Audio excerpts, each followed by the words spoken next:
Mistake. This is the show where we dive into not only the success stories behind the leading voices in sales and marketing, but also the mistakes they made along the way, what they learned from them, and how it helped them get to where they are today. Today, we have the very first guest that I reached out to when I thought about starting this series. She is a top 100 LinkedIn voice. She's held many roles in sales and marketing, from IC up to VP, up to head of sales. She's now an advisor to multiple companies and running her own go-to-market consultancy. And while that's all awesome, it's not the only reason why I asked Leslie if she'd come on. I asked because she's one of the funniest posters I know, and I absolutely love her dramatic readings of cringeworthy posts. They are some of my favorite content on the platform. So, Leslie, welcome to the show. Thank you, Jeff. Thank you so much. I wonder what it says about me that I was the first person you thought of for a series about sales mistakes. I hope it's because I'm so vulnerable and honest. I'm going to go with the funny part. It's supposed to be a lighthearted show. But I see how my meant to be compliment intro could have slightly been misconstrued there. So Leslie, let's start with that kind of concept behind like the dramatic readings and like just that honesty. Like, how did you even come up with that idea? Because it cracks me up. Yeah, I think it was twofold. Part of it was I like to be playful. Like, I think that the work we do should be fun. I think selling should be fun. I think it is not just okay, but necessary if it aligns with your personality to like be a bit playful in your cold outreach and your correspondence with prospects. So part of it was wanting to bring a bit of what has worked really well for me as a sales leader into this new content creation that I was dipping my toes into. And part of it is that LinkedIn is an extremely cringeworthy echo chamber. And I say that like as a LinkedIn top voice, as somebody who has posted for over 1,000 days in a row. Like, I love the platform. It's my primary platform. My gosh, do we sometimes need to just stop and laugh at ourselves? So that is what inspired the series. I launched it on TikTok like almost 2 years ago and didn't feel ready to bring it to LinkedIn at the time. And then about 6 months, I started testing, maybe a bit longer, but this year I started testing it on LinkedIn as a Friday post, a little Friday fun, and people have been eating it up. Oh man, I eat it up. I think it's hilarious. After your post started, then somebody told me about the whole LinkedIn lunatics thing, and like now I've like followed some of those, and because you're right, it is an echo chamber. But what's funny is like if you sometimes you don't actually get out of your own parallel lane, if you will, of like the normal posters. So I think that's awesome that you go out there and you find the cringiest of posts. So kind of going back a little bit, like you've had all this success, you've spent all this time and effort posting, but let's kind of go back to like the beginning of your sales career and how you got started. And you really have an interesting perspective today around speaking with your buyers, not speaking to them. But I'm curious, if you go back to your earlier parts of your career, what were like some of the things that you were either taught that maybe didn't work so well, or some of the things that you weren't taught and you just tried stuff out? Like, what did you sort of like, what was your experience early on in your career in sales? Yeah, my experience was getting everything wrong pretty much. Before I dive into that, ask for folks that are listening, most of those cringeworthy posts now are ones that get sent to me. Okay. And anybody that's watched the series knows that everything is completely anonymized here. We're not here to cancel people. We're here to have a good time. But if anybody is listening and has come across a LinkedIn cringeworthy post, drop it into my inbox so that I can add it to the series, please. You heard it here, folks. It depends on you. Yes, it depends on you. I need you. But going in the Wayback Machine and thinking, particularly my very first sales job out of college in my early 20s, I had just moved to Chicago from Montana. I didn't have family in sales. It was a lot of new stuff. Like I was in this new career and I didn't have anybody in my network that could give me perspective on what good looked like. I was in this brand new city and like that's not something my family or close network had done either. And 6 months after landing in this first job, which I didn't even want a sales job. I thought I wanted to go into like marketing or event management, but sales was the only job available. So I just took it. And then 6 months later, I was already like far exceeding quotas. I already broke a couple records. And then I suddenly found myself managing a team of 4. Wow. Right. So it was truly a scenario, Jeff, of like trying to change the wheels on the bus while it was still driving. Like I was learning about myself, learning about this new job, this new place without external support while doing it. And something that I come back to very often now is that the things that I am best at are the things I was worst at when I started, when I first started them. And I was, in fact, so bad at them that it made me really want to double down and commit and figure out how to do it right. And now those things that were most challenging or maybe least intuitive for me at first are my superpowers. Oh my gosh. Tell me more. We got to dive into that. What Yeah. are some of these things? Yeah, for sure. So I think management's a really big one. Mm-hmm. And I know that I am not alone, being like the first salesperson that was just thrown into a management role because they were a top performer without any actual training or really even like I didn't even raise my hand to be like, I want to be in management. So I know that that's an unfortunately pretty common story. And I had managed people. Like I put myself through college. So I was in college for 6 years, just to get a bachelor's. But I had worked that entire time. I'd managed people, I'd managed projects, and I think I had a sense of optimism about my capabilities that was a bit naive. I didn't truly understand what it would be like to step into this role managing 4 pretty seasoned AEs, all of which had their own sort of brand of bad habits, behavior issues, etc. And I was the only female in management. I was one of the only women on the entire sales floor. And my default was to sort of lead through fear. Like there was a lot of stick and not very much carrot. Yeah. And it didn't feel right. Like it didn't feel good. I would go home sometimes and cry, but everybody else on the floor was leading with a really dominant management style. Like it's like stick was the way. I didn't see anybody else doing anything different. It seemed to be working for them. I certainly didn't feel confident following my intuition to take more of like a blended or a carrot approach because I didn't want to be seen as weak or like the emotional woman. And I did that for a long time, longer than I'd like to admit. And it felt bad the entire time, but it like genuinely, it was probably like a year and a half before I felt confident enough in like myself as a manager and confident enough in my performance and results to start pushing back and trying new stuff. And then that led me to really developing an entire brand and an entire career off the back of becoming a great coach and a great enabler of other people. And now a huge part of my brand and what gives me like deep satisfaction as a human is helping others achieve their personal best. But that is such a far cry from where I started, which was like, you're making me look bad, work harder, phones to ears. Wow.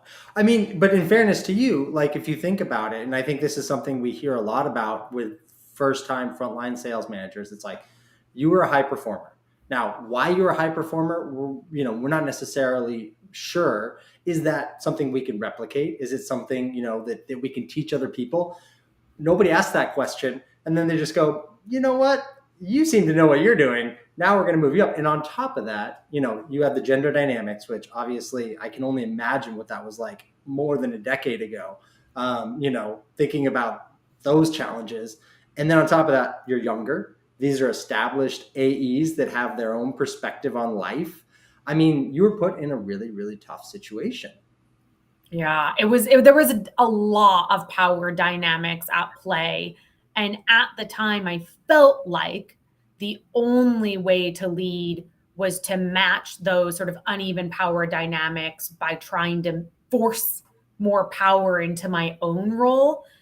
And instead of leading by caring deeply, which is like that is what comes most naturally to me, instead of leading by establishing trust and developing deep understanding, I really led by trying to harness more power. And even from then, Jeff, when I started sort of the evolution to where I am now, I remember still in like my mid 20s describing my management style as like iron fist velvet glove, where I'd started leaning more into that like curiosity, caring deeply piece that came so naturally to me, but still was like absolutely terrified to be seen as weak or emotional. Like just it scared the heck out of me.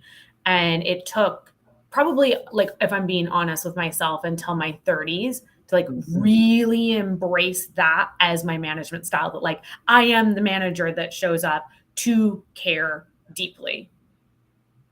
It's like I imagine, because if you're put into that kind of like challenging power dynamic, and you kind of got to grasp at something, at least if you feel like you're grasping at some level of control, even though it's not maybe the right level of control, at least you're doing something, right? Yeah. I wonder if that's something, in your role as more of like either a head of sales or a consultant now, you've seen a lot of frontline managers make a similar mistake. Oh, absolutely. Yeah, absolutely. I think it's a default for a lot of reasons, many of which are not the actual fault of the person that's like found themselves thrust into this management role without any real like training, support, resources, etc.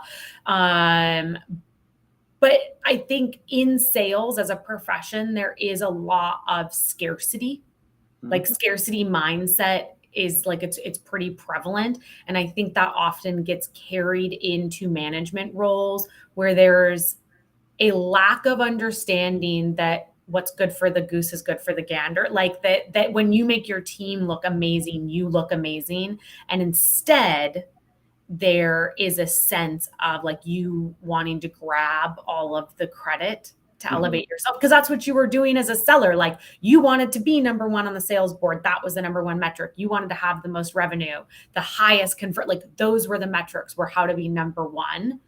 And then suddenly you're finding yourself in this role where you actually need to elevate all of your reps above you and like their needs and their accolades and how you are shouting about them from the rooftop. So it's a huge mindset shift, one that I think very few people are prepared for, and one that I see folks struggle to make, or just they don't make, and they're just bad managers.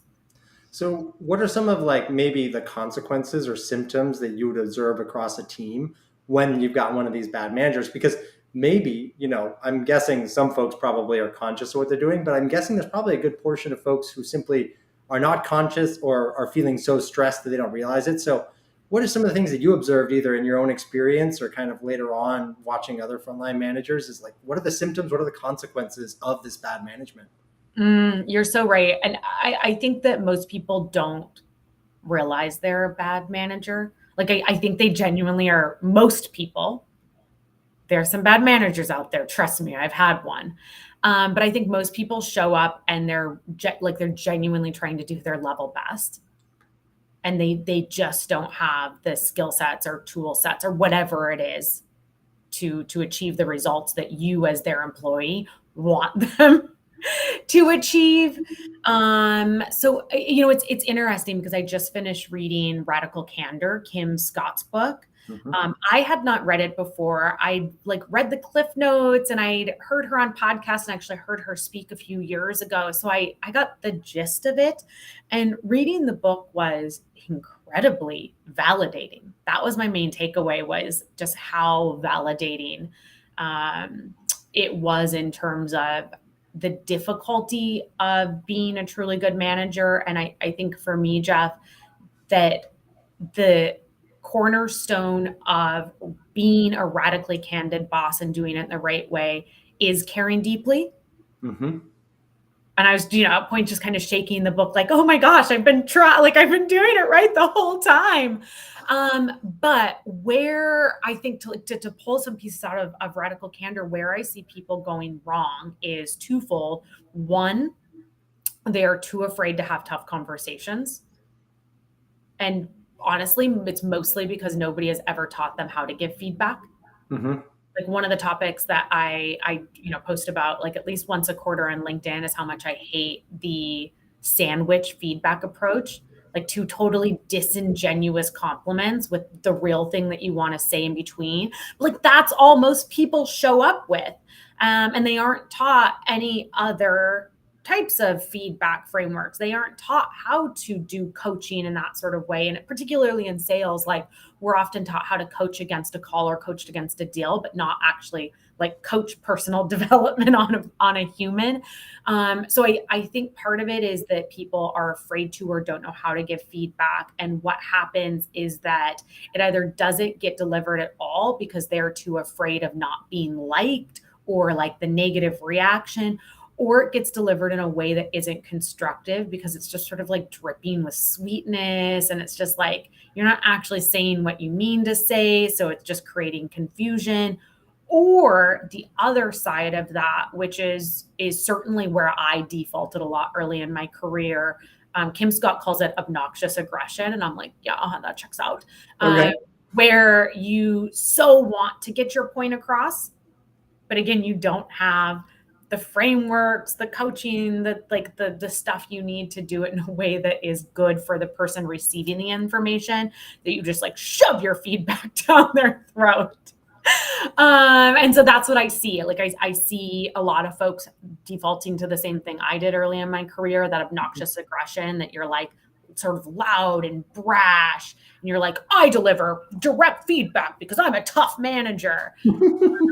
But like at the end of the day, all of those root you at the center. Like you're a tough manager, you're sweet, or you don't want to hurt people's feelings. And it's your feelings that are at the center of all of that, versus the person that needs the feedback and who should actually be centered. So I would say centering yourself instead of your employees in the way that you are giving feedback, particularly when you're coaching on a person, not a deal or a call, is one of the biggest challenges I see managers face.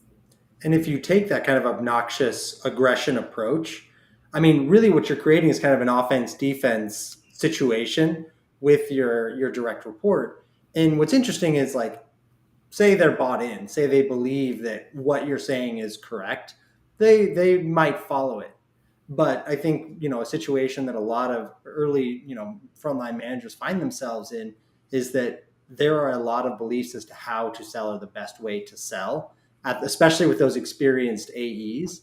And so it's kind of like, if you're taking that obnoxious aggression approach, you're like saying like, well, this is how I did it, and so you should do it that way.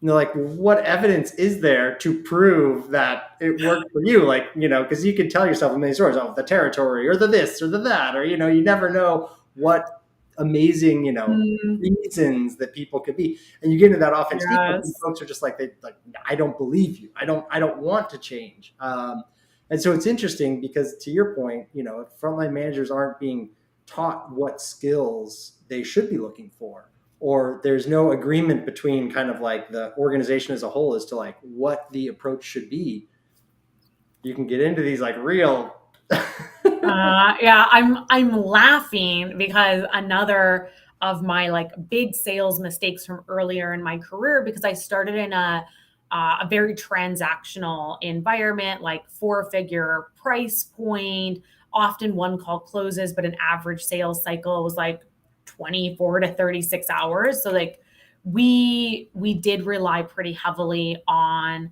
scripts and like, here's the 10 steps of the pitch. And I became over reliant on that because I was able to make it work for me. I didn't understand why other people couldn't just do it. Mm. Like, why can't you just read this script and like immediately regurgitate it in your own tone and your own personality?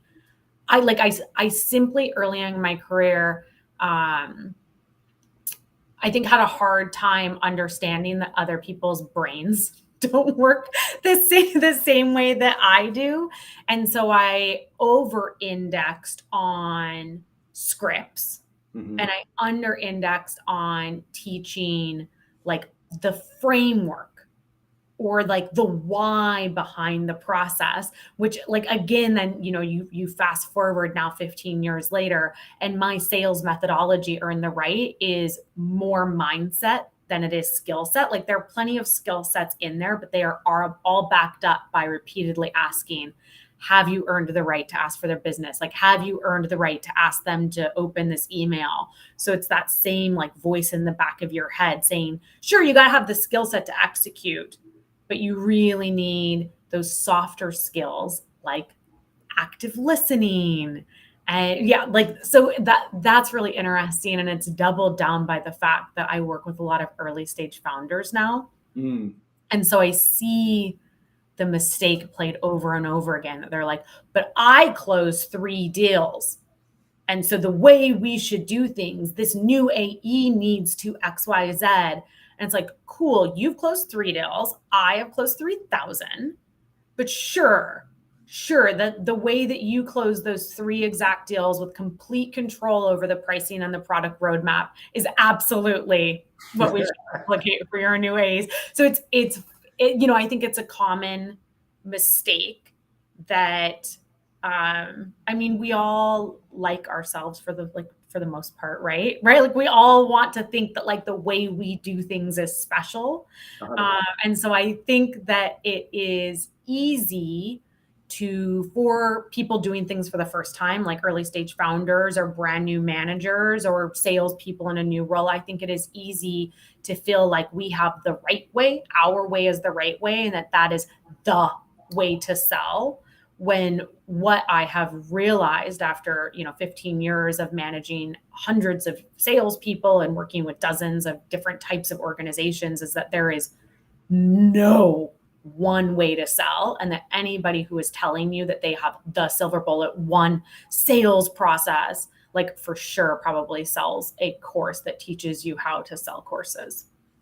So I just want to like back that up 100% because people probably look at me and they're like, "Oh, the challenger guy," and he's like going to tell you, and it's not true at all that there's many ways to sell. In fact, like the actual challenger research says there are 5 profiles, and there are high performers in each of those profiles, and not everybody fits in neatly. You're a mix of them. You're this, you're that, you're the other thing.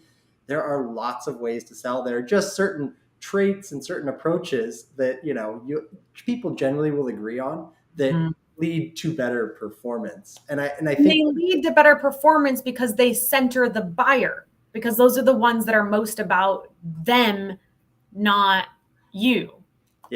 yes, we don't need to be navel gazing at talking about our things. And I think what you brought up, which is really interesting point, is I don't know about you, but when I'm speaking to a sales leader and I hear the phrase, well, we just need to, it's like a big red flag for me because they'll say, like, well, we just need to ask better questions or we just need to do this.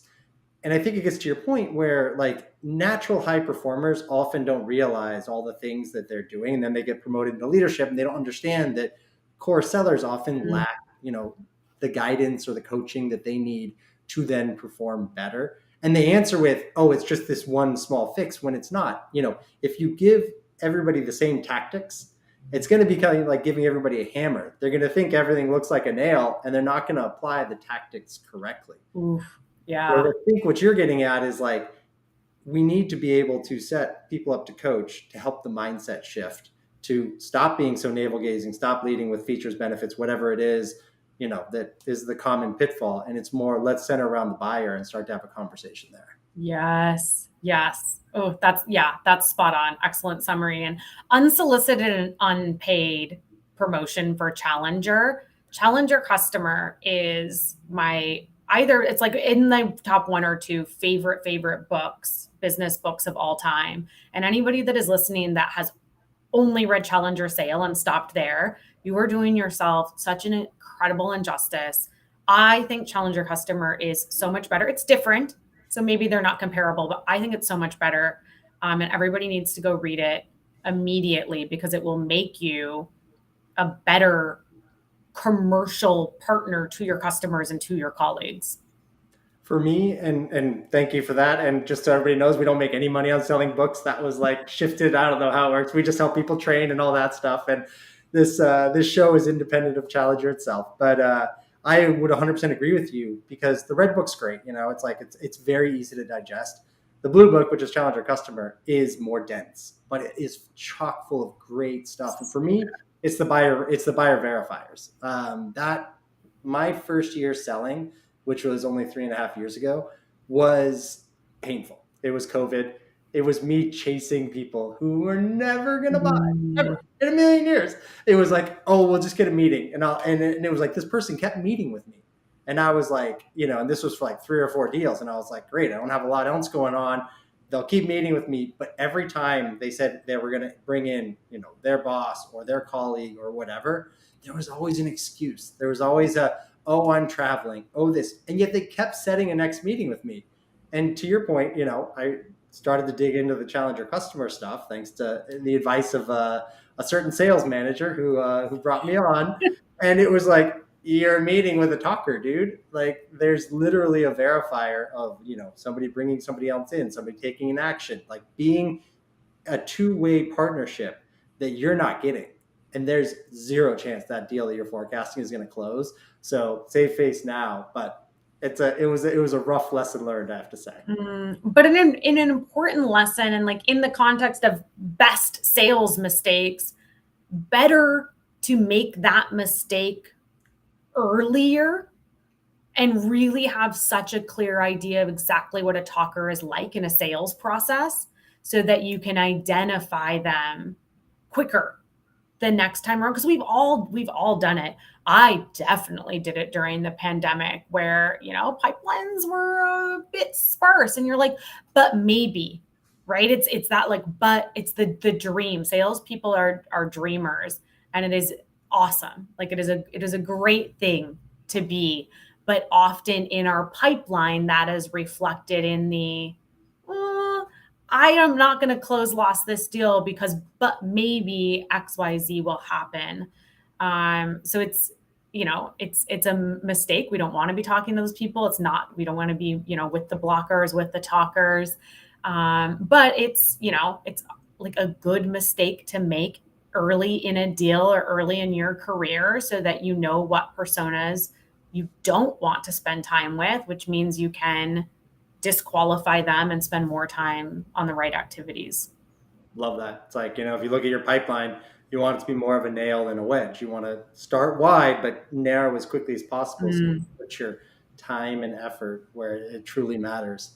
And I'm sorry, I just assumed that's what you meant because I really value that. But I don't know if there was another aspect that you were referring to, or if No, like honestly, it's all of it. And I don't this is not a Challenger podcast. I'm just curious. But like the reason it's that never split the difference, or like they're always sort of vie for first and second place. And like I think the reason that Challenger Customer sort of like slapped me up, and it's like a newer book, it's like 6 years old, maybe. Like it's new-ish in the sort of context of sales books. And it really slapped me upside the head because I was a established, like elite performer, senior sales leader at the time. And I read it, and particularly the case studies around Xerox and Dentsply. I had to sit with myself for a little bit after that.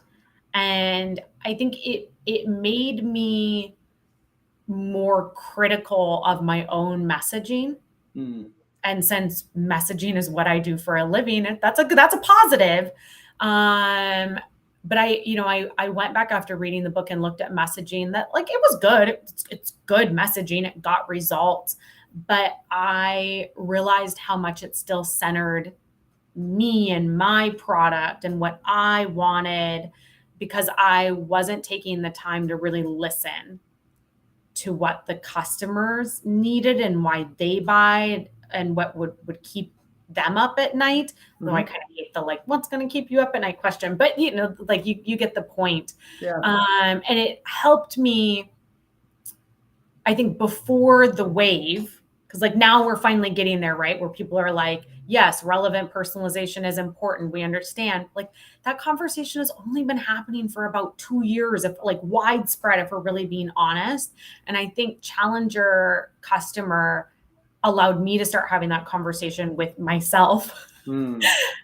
a lot earlier, and it helped me really refine my messaging and be like early to market on what it means to actually hyper personalize and what it means to deeply segment so that you have valuable messaging. So I stand that book. Awesome. Let's move away from the book, but I'm curious, like, you mentioned kind of like with your consultancy and your advisory work and like helping people with messaging and things like that. I mean, what are some of your key approaches there to help folks start to shift? Because I have to be honest, working with startups and founders like is not like the core of my experience. But from what I've inferred, a lot of times they're so passionate about their products. They're so passionate about their businesses because they're literally making it their lives and betting huge amounts of their time, effort, and resources on it, that they oftentimes struggle to shift that focus from like their core products or their what they do to Yeah. the problems that maybe they solve and kind of making that connection. Is that some of the work that you do? Yeah, I do. But it's honestly, I love working with early stage founders. I find it like mentally invigorating. They are so passionate, it's contagious. It is also such frustrating work that I can only do it like half of the time. Okay. So most of my work is actually with larger, more established sales teams who just need to level up. They need more repeatability and more predictability in their processes, or maybe they need more sequences. So that's the majority of who I work with. But Okay. there's something like so compelling about that early stage where an organization is maybe on the verge of coming out of founder led and hiring the team. So they're really looking hard at their messaging. And it is maybe the first time the founder is truly being pressed to synthesize what they know to be true into what 54 words is the ideal amount of words for an outbound, right? Like that's a big challenge. And I think like the theme of best sales mistakes, like one of the things I got really wrong early in my career was doing a spray and pray approach. And what is so confusing about a spray and pray approach is that it technically does work. Yeah. Like it technically does work. I did get results, and I wasn't concerned about burning bridges. Mm. It's like 23-year-old Leslie being like, pew, pew, pew, pew, get them all. Like all I need are 4 deals. And so I did not look at it in the context of how many bridges I had to burn to get one bridge to cross. I was only on the other side of the bridge looking back thinking, you did it. So it was many years later when I owned the portfolio for energy, and energy's a very, very tight knit space. Like Mm. there's a lot of revenue, but there aren't that many people in it, and they talk to one another. Um, and I had a deal go bad for one of my reps, and I got on the phone with the person to ask for their feedback and found out that of the 4 VPs that like that were our clients, they all like had an internal joke about my company and our tactics and my team. I was pretty gut wrenching. Like they would like pass around screenshots of like the emails we were sending or the voicemails we were leaving, and make fun of us. That's a memorable learning experience. Yeah, it was tough. It was really tough. And it was because we really, really, really burned a bridge with one of the 4. Mm-hmm. They like hated us. Okay.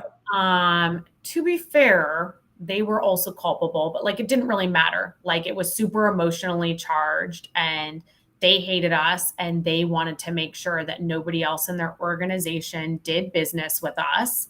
So there was like this internal culture among the executive leaders that made it impossible as we expanded that portfolio to not just sell to them, but sell to anybody else in the entire organization. And I mean, this is like a Fortune 100 energy. I mean, it was like a big, like we needed revenue for that company. Yeah. All that to say, it was the first time that I really understood the gravity of burning the bridges and the spray and pray approach, and how I was also in a management role at that point. So I was starting to get it, and like how harassing it felt. Mm. Like it was a combination of things coming together.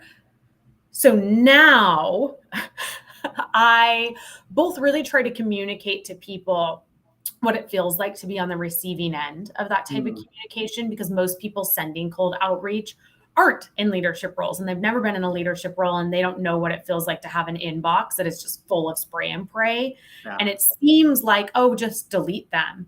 But like it does create a sense of overwhelm, which leads to annoyance, which leads to anger.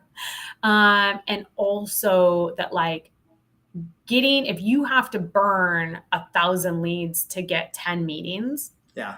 even though you got 10 meetings, that was not successful. And it's crazy, like, now still what, 10, 15 years later, whatever, to see how many organizations are still making those same spray and pray techniques. I mean, I could spend an entire pod going deep on like what works today, because even what works today is different than what worked 2 or 3 years ago. Yeah. Like I had a post this week about using thoughts ? As a bump. Uh-huh. I was using that all over the place 2 or 3 years ago, and it was working. And now it does not work. And not only does it not work, like it results in replies that are like everywhere between like unsubscribe to scathing, because our buyers, like, it got popular. Everybody started using it. Our buyers saw it everywhere. Now our buyers can smell the commission breath Yeah. before they even open the email, and it doesn't work anymore. And not only does it doesn't work, like it angers them because they know it is generic sales outreach. I don't know. That was a bit of a rabbit hole of That's me. well, let's give the folks a bit of a high level recap of, I know we won't have time to go into all the details and all that kind of stuff, but what are some of the things that you feel like are working? Because, the classic, struggle that I think almost everybody struggles with is like between the other side of spray and pray is hyper personalization. And then they're like, well, but then if it doesn't work, I only sent 5 emails. And then, Yeah. so what are some of the things just at a high level that you feel like are the best approaches today? Totally. The only emails that you really should be sending right now are emails that are both relevant and valuable. Okay. Relevance first, like optimize for relevance, and then add value in for the prospect where you can. I find that it's a really lovely way to bridge the gap between quantity and quality.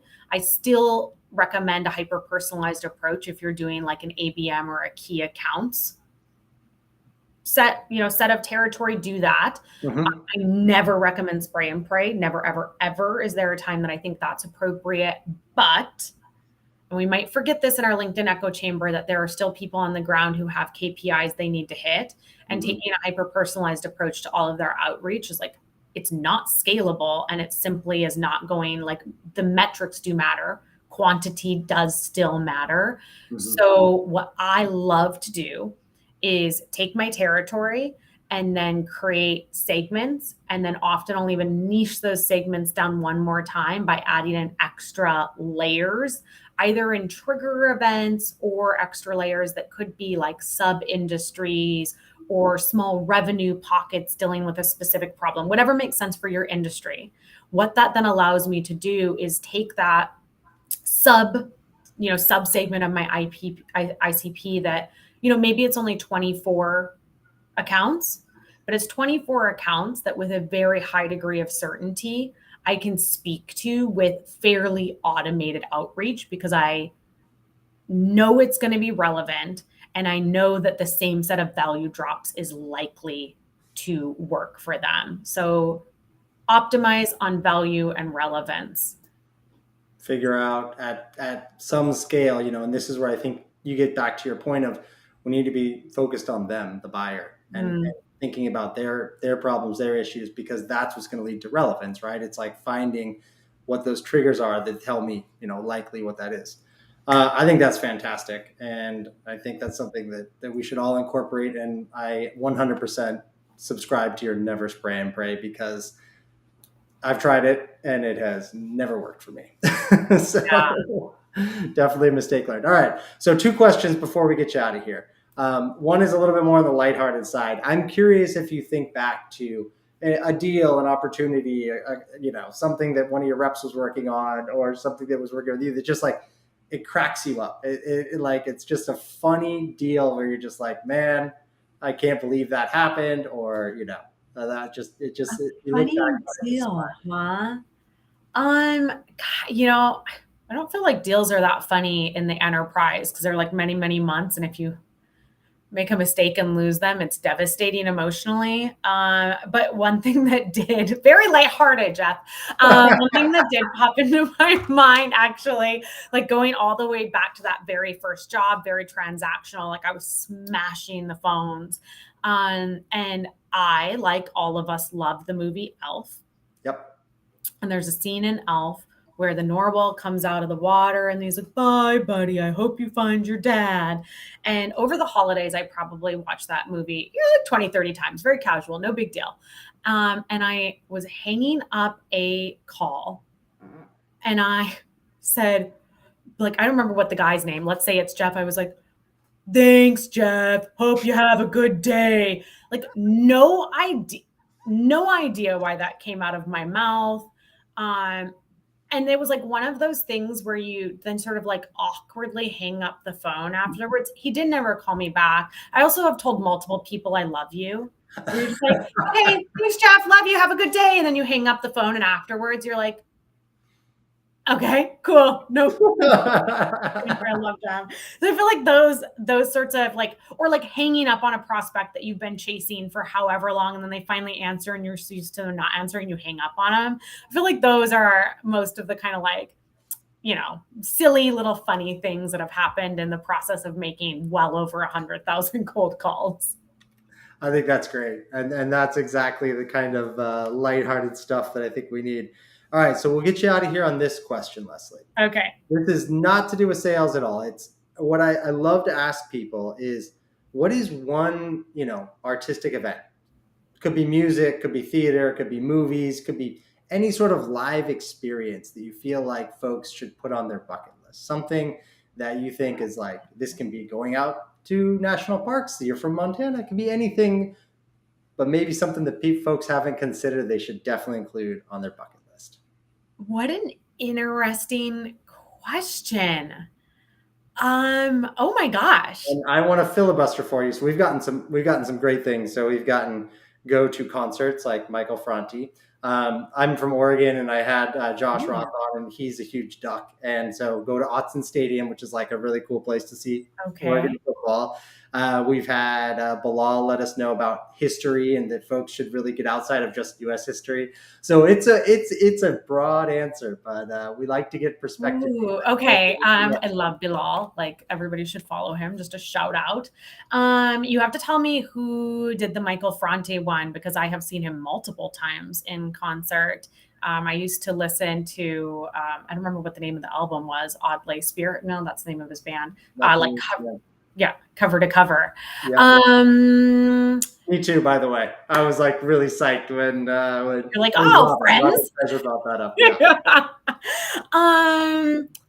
So if I was gonna go the concert route, I would probably say like everybody should go see a Fish concert, which I know is really cheesy. I've seen them so many times. They're not even my favorite band, but there is something that's like very otherworldly. But because I'm a native Montanan, I have to say that everybody should go to either Glacier or Yellowstone or like whatever national park is nearest to you, and like take off your shoes and put your feet on the ground and just like ground in unadulterated nature.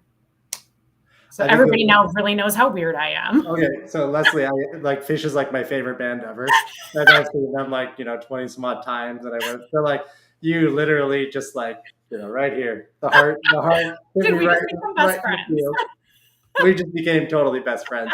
And if you've, I've been luckily, I've had the chance to go to Glacier and Yellowstone. My dad used to take us on an annual road trip, dad's annual road trip, and those are amazing places. So I think that your recommendations are spot on, and I hope I get all kinds of silly people making fun of me for being a Fish fan, but I think they're the greatest band ever. Oh my So. gosh, I love it. What are you going to any shows this year? I've been to a couple. Yeah, I went to a couple in Seattle. I unfortunately have two small children. I should say I love Mm, having two small children, but they definitely get in the way of going to actually see live Fish shows. So that's yes, why we have this thing called Couch Tour now. So yes. you can webcast them, and so I put them to bed, and then I webcast it, and I still get the best of both worlds. Oh, yeah. If you're on Couch Tour, you are very much a fan. I didn't get to go to Seattle because I had some other commitments, and I am a diehard. I go to Fish Sticks every year, and I don't get to go this year, so I'm like feeling sort of emotionally uneasy about that. And because of my schedule and tour dates, I was thinking that this might be like the first year in 20 years that I didn't see Fish. And then they announced the 3 nights in Chicago for fall tour. Your girl's in Chicago, so I'm back on. I will continue my streak. But that's very fun. I'm happy I said it out loud, which, it's questionable because people really get an in. I'm like, go into a national park and ground and then watch some fish. It'll do you good. It'll do your soul some It'll good. do you so good. Well, Leslie, it has been awesome having you on, and I'm so glad that we found that out about each other, and hopefully we'll run into each other at a show very soon. Tell folks where, if you want to be found, where they can find you and what they should reach out to you about. Just in the forest. No, I'm kidding. Find me on LinkedIn. And also on TikTok at Sales Tips Talk. Sales Tips Talk. All right. Awesome. Well, thank you so much, and we'll see you all next time. It was my pleasure. Thanks, everybody.